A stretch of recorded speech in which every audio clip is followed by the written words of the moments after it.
Hi, నా పేరు Prithvi. Welcome to my channel.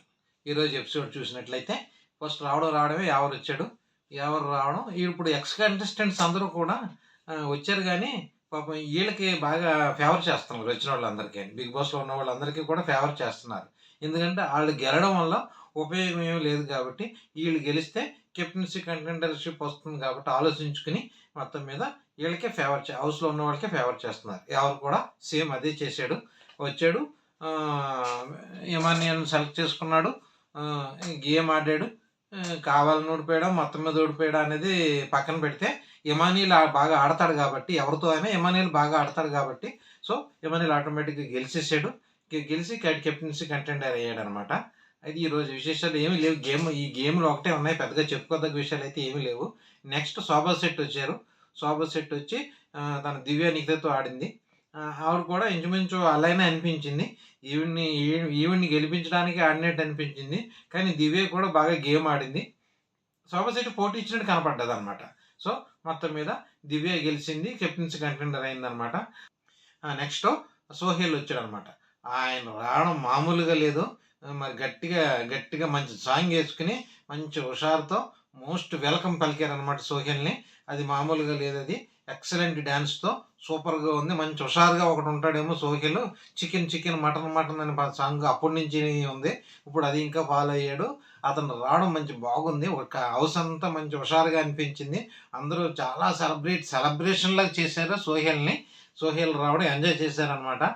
Sohel మాత్రం అడవుడు చేసాడు, మామూలు అడవుడు కాదు. వచ్చి డైరెక్ట్గా ఇద్దరు కంటెస్టెంట్స్తో ఆడాడు అనమాట. సంజన గారు, రీతు చౌదరి. సో వీళ్ళిద్దరితోనూ ఆడాడు. ఆటోమేటిక్గా అనుకున్నాం కదా మనం, ఆటోమేటిక్గా వీళ్ళకి ఎక్కడ వాళ్ళు కలిసి వచ్చేది ఏమీ లేదని. సో అతను తగ్గినట్టు తెలిసిపోయింది. ఎందుకంటే ఏ గేమ్ ఆడతాంలే అని ఆగిపోయాడు అతను. సోహెల్ అనమాట. ఫస్ట్ రికార్డ్ బ్రేక్ ఏంటంటే ఈ టాస్క్లో సంజన గారు గెలిచారు. ఎందుకంటే పోటీ ఎవరికంటే సంజనాకి, రీతిగానే చెప్పుకోవాలి మనం. ఎందుకంటే ఎవరు ఫస్ట్ గెలుస్తారో వాళ్ళు కెప్టెన్సీ కంటెంట్ అవుతారు కాబట్టి సోహెల్ నడ్డు పెట్టుకుని ఆడారు. సంజన గారు ఫస్ట్ గెలిచేశారు. ఎందుకంటే నువ్వు గేములు ఆడలేదు, ఏం ఆడలేదు అని రీతు చౌదరి కామెంట్ చేయడంతో పట్టుదలతో సంజన ఈ టాస్క్లో విన్ అయింది. తర్వాత రీతు చౌదరి విన్ అయింది. మొత్తం మీద ఒక ముగ్గురు మేలు, ముగ్గురు ఫిమేలు కెప్టెన్సీ కంటెండర్స్ అయ్యారనమాట. హౌస్లో ఉన్న వాళ్ళందరికీ సోహెల్ ఒక హెల్ప్ చేశాడు అనమాట. బిగ్ బాస్ని చికెను, పాలు ప్యాకెట్లు, కాఫీ పొడి తెమ్మని రిక్వెస్ట్ చేశాడు. కొంచెం కామెడీగా ఉంది. అవేమో ఒరిజినల్లో పంపకుండా ఫోటోలు పంపించాడు బిగ్ బాస్. ఇప్పుడు అందరూ కూడా సోహెల్ని కొట్టేసి నువ్వు చేసింది ఇదా అదా అని చెప్పి సరదాగా కామెడీగా చేశాడు. తర్వాత ఒరిజినల్గా కాఫీ పొడి, పాల ప్యాకెట్ అండ్ చికెన్ కూడా పంపించాడు. అందరూ చాలా హ్యాపీ ఫీల్ అయ్యారు. మొత్తం మీద హౌస్ అంతా నిండుకుండలా అయిపోయింది అనమాట. సోహెల్ ఉన్నంతసేపును బాగా ఎంజాయ్ చేశారు. అందరూ అయిపోయిన తర్వాత ఈరోజు సోహెల్ వెళ్ళిపోయాడు అనమాట. అది జరిగింది, ఈరోజు జరిగింది అదనమాట. ఈరోజు ఓటింగ్లోకి వెళ్తే ఈరోజు వరకు జరిగిన ఓటింగ్లో పవన్ కళ్యాణ్ దూసుకుపోతున్నాడు, నెంబర్ 1 పొజిషన్లో ఉన్నాడు. నెక్స్ట్ పొజిషన్లో తనూజ గారు ఉన్నారు. తనూజ గారికి పవన్ కళ్యాణ్కి 2-3% వేరియేషన్ ఉంది. ఏది ఏమైనా రేపు సాయంత్రానికి మళ్ళీ మారొచ్చేమో, ఎందుకంటే పెద్ద పర్సంటేజ్ ఏమీ లేదు. మొత్తం మీద పవన్ కళ్యాణ్ నెంబర్ 1 పొజిషన్లో ఉన్నాడు. నెంబర్ 2 పొజిషన్లో తనూజ ఉంది. కాకపోతే తనూజకి తనూజ ఈ వీక్లో బాగా కనిపించింది. పవన్ కళ్యాణ్ ఒక గేమ్ తప్ప ఇంకేం పెద్దగా కనిపించలేదు. అయినా సరే పవన్ కళ్యాణ్ మాత్రం నెంబర్ 1 పొజిషన్లో ఉన్నాడు. తనూజ సెకండ్ పొజిషన్లో ఉంది కదా. థర్డ్ ప్లేస్లో ఎమానియల్ ఉన్నాడు అనమాట. థర్డ్ ప్లేస్లో ఎమానియల్కి సెకండ్ ప్లేస్లో ఉన్న వాళ్ళకి, థర్డ్ ప్లేస్లో ఉన్న వాళ్ళకి పర్సంటేజ్ చాలా తేడా ఉంది. మరి ఎమానియల్ థర్డ్ నుంచి సెకండ్కి రావడం అనేది ఇంపాసిబుల్ కిందే ఉంది. థర్డ్ ప్లేస్లోకి రాగలరా? విన్నరింగ్ పక్కన పెట్టండి, ఎమానియల్ గెలవడం అనేది పక్కన పెడితే థర్డ్లోకి రావడానికి చాలా కష్టంగా ఉంది ఎమానియల్. మరి ఎలా ఉంటుందో మరి ఇంకెంత ఎన్నాళ్ళు లేదు కాబట్టి, ఇంకో 2-3 వీక్సే ఉంది కాబట్టి మరి ఎమానియల్ పొజిషన్ ఏమైనా మారదా అని చూసుకోవాలి. ఫోర్త్ పొజిషన్లో డెమాన్ పవన్ వచ్చేసాడు. ఎందుకంటే ఈ డెమాన్ పవన్ నిన్న ఆడిన గేమ్ మామూలుగా ఆడలేదు కాబట్టి నెక్స్ట్ డెమాన్ పవన్ 4th పొజిషన్లో ఉన్నాడు. ఇంకొక సర్ప్రైజింగ్ విషయం ఏంటంటే డెమాన్ పవన్కి, ఎమానియల్కి ఓటింగ్ వేరియేషన్లో ఎంతో తేడా లేదు. బహుశా రేపు క్రాస్ చేసేయచ్చేమో, చెప్పలేము. కాకపోతే ఈ వీక్ కాకపోయినా నెక్స్ట్ వీక్ అయినా క్రాస్ చేసేయచ్చేమో. డెమాన్ పవన్ థర్డ్ ప్లేస్లోకి వెళ్ళిపోతాడేమో అని డౌట్గా ఉంది. ఎందుకంటే డెమాన్ పవన్ ఓటింగ్ పెరిగిపోయింది. తనూజ గారికి, ఎమానియల్కి ఓటింగ్ పెరగలేదు. ఎప్పుడు ఫస్ట్ నుంచి ఉన్న ఓటింగే ఉంది వాళ్ళకి, పెరగట్లేదు వాళ్ళకి. తనూజ గారికిని, ఇమానియల్‌కిని. పవన్ కళ్యాణ్ చూడండి ఎంత వేరియేషన్ ఉందో 10%, 15% వేరియేషన్ ఉన్న దాన్ని డామినేట్ చేసేసి 2, 3% ఎగస్ట్రా వెళ్ళిపోయాడు పవన్ కళ్యాణ్. సో, తనూజ గారికి అలా పెరగట్లేదు. కొద్ది కొద్దిగా 1%, 2% పెరుగుతుంది తనూజ గారికి. ఇతనికి 20% పెరిగిపోయింది. ఏకంగా పవన్ కళ్యాణ్‌కి. అదంతాను ఇది క్రాస్ ఓటింగో లేదా మొత్తం మీద రాంగ్ ఓటింగో ఏదో అన్నారు గానీ అయన్నీ ఏమీ కాదు. ఒరిజినల్ ఓటింగ్ పడ్డది పవన్ కళ్యాణ్‌కి. సో, ప్రెజెంట్ లీడింగ్‌లో ఉన్నాడు. నెక్స్ట్ 4థ్ పొజిషన్‌లో డెమాన్ పవన్ ఉన్నాడు. 5థ్ పొజిషన్‌లో బర్నీ గారు వచ్చేసారు. ఇంక కనవ ముగ్గురు డేంజర్ జోన్‌లోనే ఉన్నారని చెప్పుకోవాలి. సంజన అండ్ సుమన్ శెట్టి అండ్ దివ్య. బాగా అందరికన్నా డేంజర్‌గా ఉన్నది సంజన, దివ్య అని చెప్పుకోవాలి. బాగా లీస్ట్‌లో ఉన్నది దివ్యనే.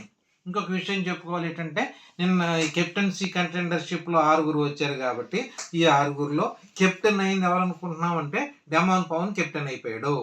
ఈజ్ ఏ ఎక్సలెంట్ కెప్టెన్ అనమాట. ఈరోజు కెప్టెన్ అవ్వడం డెమాన్ పవన్‌కి చాలా అవసరం. ఎందుకంటే ఓటింగ్‌లో తక్కువ ఉన్నాడు కాబట్టి, డెమాన్ పవన్ కెప్టెన్ అవ్వడమే కరెక్టు. ఎందుకంటే పవన్ కళ్యాణ్, ఇమానియల్, తనూజ వీళ్ళందరూ కెప్టెన్ అవ్వడం వల్ల యూజ్ లేదు. ఎందుకంటే వీళ్ళకి కెప్టెన్ అయితే మళ్ళీ ఓటింగ్ తగ్గిపోద్ది. అందుకని డెమాన్ పవన్ తక్కువలో ఉన్న 4థ్ ప్లేస్‌లో ఉన్నాడు కాబట్టి కెప్టెన్ అవ్వడం వల్ల డైరెక్ట్‌గా టికెట్ టు ఫినాలేకి కూడా వెళ్ళిపోయే ఛాన్సెస్ డెమాన్ పవన్‌కి ఉన్నాయి. అలా వెళ్ళిపోయాడా టాప్ 5లో కంపల్సరీ వెళ్ళిపోతాడు. సో, డెమాన్ పవన్ కెప్టెన్ అయిపోయాడు. సో, 2 వారాలు ఈ వారం దాటాడు అంటే 2 వీక్స్ వరకు చూడక్కర్లేదు డెమాన్ పవన్‌ని. ఎక్సలెంట్ అనమాట. ఏదో టాస్క్ పెట్టారట. ఆ టాస్క్‌లో ఇరగదీసేసినట్టున్నాడు. ఇప్పటి వరకు వచ్చిన సమాచారం ప్రకారం డెమాన్ పవన్ కెప్టెన్ అయిపోయాడు. టాస్క్ ఏంటన్నది ఇంకా తెలీదు. డబుల్ ఎలిమినేషన్ అంటున్నారు. ఒకవేళ డబుల్ ఎలిమినేషన్ అయితే దివ్య, సంజన, సుమన్ శెట్టిలో ముగ్గురు ఎగిరిపోతారు. ఎందుకంటే భరణి గారు ఉంటారు. ఎందుకంటే భరణి గారి కోసం నాగబాబు గారు రావడం వల్ల ఆయనకి బాగా కలిసి వచ్చింది. అంత నాగబాబు గారు వచ్చారు భరణి కోసం అని మెగా ఫ్యాన్స్ అందరూ బాగా ఓట్లు వేయొచ్చు. సో, దాన్ని బట్టి భరణి గారికి అయితే డేంజర్ జోన్లో లేడని చెప్పుకోవాలి. అతను కెప్టెన్ అవ్వలేదని బాధ తప్పితే ఎలిమినేషన్ అయిపోతాడన్న బాధ ఏమీ లేదు. సో, వీళ్ళు ముగ్గురు డేంజర్ జోన్లో ఉన్నారు. వాళ్ళ ముగ్గురులో ఇద్దరు వెళ్ళిపోతారు. లేదా సుమన్ శెట్టిని గారు ఉంచితే సంజన, దివ్య వెళ్ళిపోతారు. అంతే. దానికి చెప్పుకోవడానికి ఇంకేమీ లేదు. డబుల్ ఎలిమినేషన్ అయితే సింగిల్ ఎలిమినేషన్ అయితే సుమన్ శెట్టి గారు ఉంటారు. సంజన గారు కానీ, దివ్య గారు కానీ వెళ్ళిపోవచ్చు. మోస్ట్లీ దివ్యాని వెళ్ళిపోవాలి. మరి చూడాలి. కంటెంట్ ఇస్తుందనో లేకపోతే మొత్తానికి ఏదో ఉంటే మొత్తం ఓటింగ్‌కి కదా మెయిన్. సో, ఓటింగ్ ప్రకారం లీస్ట్‌లో ఉన్నది దివ్యనే. మాక్సిమం దివ్యనే ఎలిమినేషన్ అయిపోవచ్చు. అది జరిగిందనమాట. ఇంకోటి విషయం ఏంటంటే red card, yellow card Nagarjuna గారు తీసుకొస్తారని అంటున్నారు. రెడ్ కార్డ్ అయితే డెమాన్ పవన్‌కే చూపించి బెదిరించొచ్చు. కెప్టెన్ అయిపోయాడు కాబట్టి కొంచెం తక్కువ బెదిరిస్తారు. ఎందుకంటే గేమ్ బాగా ఆడుతున్నారు కాబట్టి. యెల్లో కార్డ్ అయితే పవన్ కళ్యాణ్‌కి ఇవ్వచ్చు. ఆ రెడ్ కార్డ్ ఏమో డెమాన్ పవన్‌కి ఇస్తారేమో అనుకుంటున్నాను. ఎందుకంటే పవన్ కళ్యాణ్ పీక పట్టుకున్నాడు కాబట్టి అంత ఫ్రెండ్లీగా ఉన్న రీతు చౌదరిని అడ్డగించినందుకే గట్టిగా బయటికి వెళ్ళిపోమన్నారు. మరి పవన్ కళ్యాణ్ పీక పట్టుకునే వరకు వచ్చింది కాబట్టి రెడ్ కార్డ్ గాని ఇస్తే పవన్ కళ్యాణ్ కూడా ఒప్పుకోడు. ఎందుకంటే లేదు సార్ సరదాగా పట్టుకున్నాడని పవన్ కళ్యాణ్ కూడా చెప్పొచ్చు. అందుకోసం బెదిరించి వదిలేస్తారని అనుకుంటున్నాను. యెల్లో కార్డ్ అయితే పవన్ కళ్యాణ్‌కి ఇస్తారనుకుంటున్నాను. ఎందుకంటే బిగ్ బాస్ ప్రాపర్టీని తన్నాడు కాబట్టి 2, 3 సార్లు తన్నాడు. సో, అది అనమాట విషయం. మరి సంజన గారిని మరి కామెంట్లు చేసింది కాబట్టి ఏమన్నా అంటారా అనరో చూడాలి. మొత్తం మీద సంజన గారు కామెంట్ చేసినా ఆవిడ ఓటింగ్ మీద ఎఫెక్ట్ అయితే పడలేదు. మరి చూడాలి ఎంతవరకు ఉంటాయి, మరి ఎంతవరకు ఏం జరుగుతుందన్నది. ఓటింగ్‌లు మాత్రం బ్రహ్మాండంగా ఉంటాయి అందరికీని. మామూలుగా ఉండదు. రావడమే రెడ్ కార్డు, యెల్లో కార్డుతో నాగార్జున గారు వస్తారు సాటర్‌డే. చూడాలి ఎవరెవరికి ఎలా ఇస్తారా అన్నది. ఓకే. మీకు నచ్చినట్లయితే లైక్ చేయండి, షేర్ చేయండి, సబ్స్క్రైబ్ చేసుకోండి. Thank you.